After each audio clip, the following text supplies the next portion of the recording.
Paul Eeles is the Chief Executive of the Skills and Education Group and Chair of the Federation of Awarding Bodies. So, welcome Paul to the stage. Thank you. Thank you. Good morning, ladies and gentlemen. It's a great pleasure to be here. Hopefully my slides, they're fantastic. Great team at the back. I've only just given them to them. So, delighted to be here today to talk to you, spending a few minutes talking to you about some of the key issues that we face as a sector.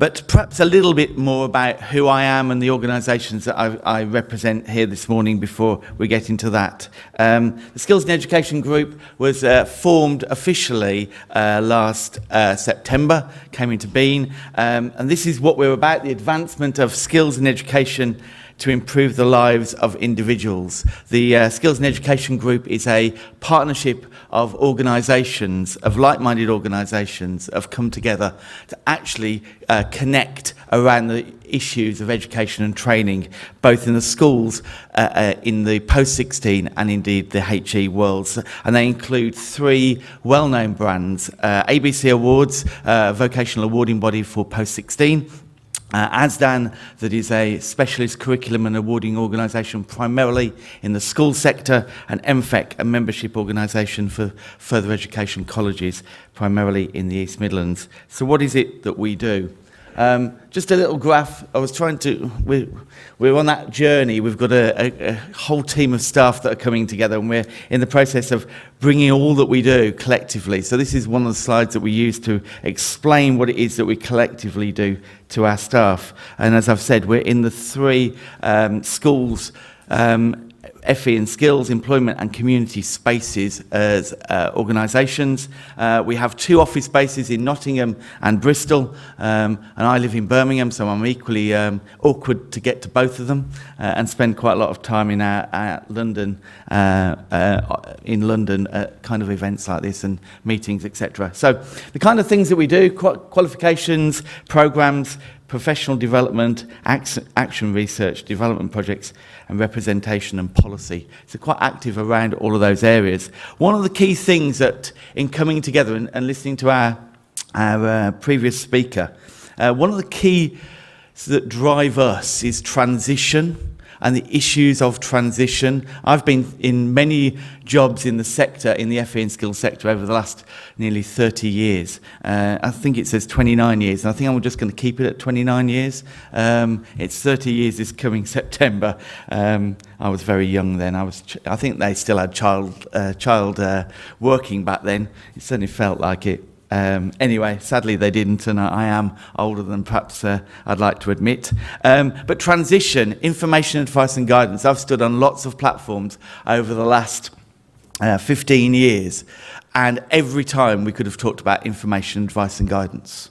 And one of the real challenges that our system has is information, advice and guidance. And what we've been doing in the Skills and Education Group in terms of what do we add in terms of the value of bringing the sum of our parts together, and information, advice and guidance and transition, and the issues of transition that our learners face at all stages is one of those key issues, and we want to work with. We've been working as EMFEC with the Helena Kennedy Foundation around transition of young people from further education into higher education, and that includes higher degree apprenticeships as well. And some of the challenges that young people are facing in transitioning is pretty challenging. We particularly think there is some real issues in transition from pre-16 to post-16. We've sponsored a spotlight report with Policy Connect, an all-party effect on these issues over the last 9 to 12 months, looking at quite a lot of those significant issues that young people face when they transition from school to their next destination of learning. A little bit about who we are as a Federation of Awarding Bodies. We were established in 2002. We've got 130 of the 156 regulated awarding organisations in membership, from the very smallest to the largest are in membership, uniting around policy issues and the things that affect us. Our remit covers everything other than general qualifications. So anything in the vocational space, anything outside of A-levels and GCSEs, FAB are the membership organisation for those organisations. And my 3 key aims, I've been chair of FAB since October of this year, is to promote the value of vocational, technical and professional assessment and qualifications. Everything we do in that space, promoting the value of it in what has been quite a particularly hostile arena up until recently. Being the collective voice of the awarding sector and supporting members in a time of change.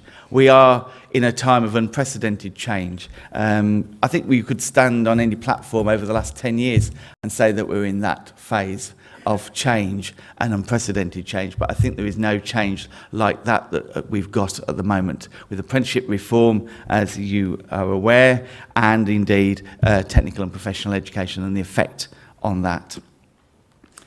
I don't know what your inbox is like. Mine on a Friday has newsletters from all sorts of organisations sending themselves into my inbox regularly, primarily on a Friday. AELP, AOC, FAB. I thought I'd choose FAB because it's the organisation for which I'm chair. On there is a list of the issues facing FAB members on a weekly basis. And those issues face every organisation that is in this hall today. Significant sets of issues, 14 or 15 different issues. I was just trying to look to see whether IAG was on there. I don't think it probably is, but it's one of the few times it's not been on there, and one of the few times it's not had an effect. But there's some of those issues in there, the industrial strategy, the apprenticeship reform, all have an impact on information, advice and guidance, and clearly remains important. So those kind of issues that are facing our members, that face every apprenticeship provider, every college, every school in the country. And I guess some of the challenge around where we are in terms of policy is, where do we fit? Particularly when it comes to things like information, advice and guidance, when it comes to apprenticeship reform, when it comes to working with employers. Where are we in terms of policy? Is the glass half full? Is it half empty? Has the glass been downsized? Well, you can guarantee it's been downsized in some way. There's definitely less funding attached to it. Or has the glass made a lateral move? And I'll leave you to decide whether that's where you are in terms of where we are. I think, for me, I always try to be in the top right-hand corner, because if the glass isn't half full, what is the point in carrying on? We make the system work. Wherever you fall within the FE and skills system, whether you're a provider, whether you're an awarding organisation, whether you're a policy maker, it's us that makes the system work. And for me, the glass is half full. And I'm going to talk to you in a moment about why, the reason for that. But I want to talk to you a little bit about where we are in terms of the FAB position on apprenticeships. I think we have some strong concerns about endpoint assessment and the issues related to endpoint assessment. The kind of mixed messages that are out there related to endpoint assessment and the effect that that is having on young people and indeed employers. We've got some concern over the confusion related to external quality assurance. The off-qual position, this in the last week, has been quite welcome. We've been lobbying quite hard about off-qual's role within the EQA system and EQA system. And in terms of been lobbying off-qual to stand up and actually assert their position as an awarding or as a regulator in this space. And one of those, we were pleasantly surprised by their assertion at their conference last week. But I'm not sure it yet answers all of the questions that we've got in terms of a level playing field. We do absolutely agree there is an immediate need to clarify the role of EQA within the system. I think we're concerned that off-qual over the way in which AOs are prepared to be regulated and their view of that. and the impact that that has on the delivery within the system. And equally, we're concerned about the impact on the learner, and in terms of an unfair playing field. And one of the things that we want to talk to the system about is that actually how do we ensure there is a fair and transparent system for all involved in endpoint assessment in particular. There are many other things that we could pick up around endpoint assessment and apprenticeships, but I thought it would be useful to share with you about that. So why is this important? Why is it important to get this right? Apologies for the photograph, certainly for the two in the middle. I make no apologies for the two lads on the end. This is Noah and Christian. Christian on the left, Noah on the right. And this is at EMFEC's parliamentary reception last week, which Nicky Morgan hosted for us. And why are we doing this? Because actually it's about young people and adults. It's about actually getting the system right for them. Those two young men, Christian left school with nothing and went to college. And he landed there without very much information, advice and guidance. He didn't get what he needed to get into sixth form. And he didn't get any real advice about what to do next. And it could well be that an apprenticeship programme for him would have been the best system. The opportunity to earn some money, the opportunity to support his family, the opportunity to learn while he was working. But he ended up in a college, being well supported by that college, but actually not necessarily having the right advice to get him into the first programme of study.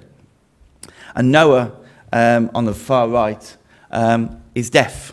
He is the world junior deaf squash champion. He is an ambassador for squash, and he was born at £1 5 ounces, and he has spent his life in the school system, moving from school to school because he didn't fit in, and he landed up at college not because he'd had the right information, advice and guidance, but because he'd actually found a way through sport to express himself. And I think for me, we can do all that we can in terms of apprenticeship provision, in terms of policy, in terms of reform, getting all of the systems right in terms of education programmes. But if we don't get the information, advice and guidance right in the first place for young people, they'll end up making a set of choices. I don't know how many of you that are apprenticeship providers in the room that have gone out to places like pubs. I used to run a hospitality apprenticeship provider, and most of the young people we worked with had either been and done A-levels for a bit and didn't work out, or they'd been to college for a bit. They'd ended up, their part-time job had been working becoming full-time. They'd ended up doing more and more hours. Until one day somebody comes along and says, did you think about an apprenticeship programme? We could make your career. And there's too many young people like that out there. There's too many Christians and Noahs out there that end up not really knowing what it is that they want to do. And they've not had the advice and guidance along the way. They don't necessarily want their part-time job to become their career, but it is the best option that's come along their way. How much better, how much more productive would it be if we spent lots of time with young people and adults, giving them the advice and guidance that they need to make the best choice of where they're going and what they're going to do. I want to talk a little bit about making the best use of our collective expertise. Okay. This is a pub. My background's hospitality.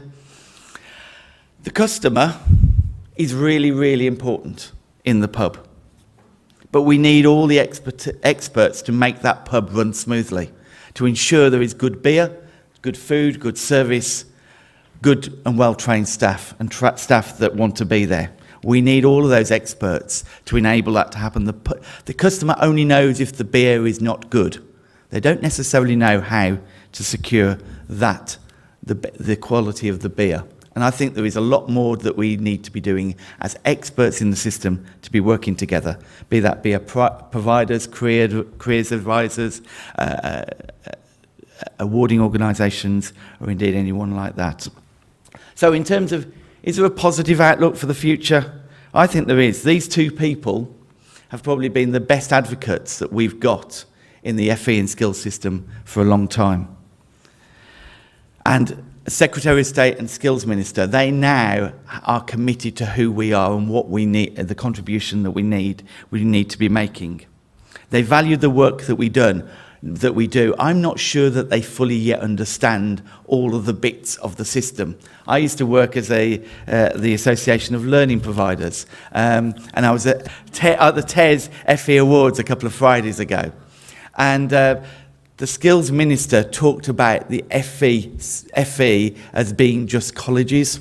Mark Daw was, I think steam was coming out of his ears. We've spent a lot of time talking about the nuances of the system and everybody being part of the FE and skills system. So he's got a little bit of work to do to know and understand the whole audience. Is it full steam ahead? I think we've got a train here, which my apprentice, I wanted a train in a station, and my 18-year-old apprentice at work decided that was a much better picture of a train. The problem with the train is the train's already moving, and the train has been set up by a set of two Secretary of States prior to Justine Greening and 3 skills ministers prior to Robert Halfon. Information, advice and guidance was one of the things that got cut badly, and the impact of that has been we're still playing catch up with. So we're all trying to get on the train, and we're trying to pull the Minister and the Secretary of State onto the train with us, as the train hasn't stopped at the station and the policy is still moving, and I think there's still quite a bit of work that we need to do together. So thank you for listening, and I'm sure there will be some questions later. Thank you.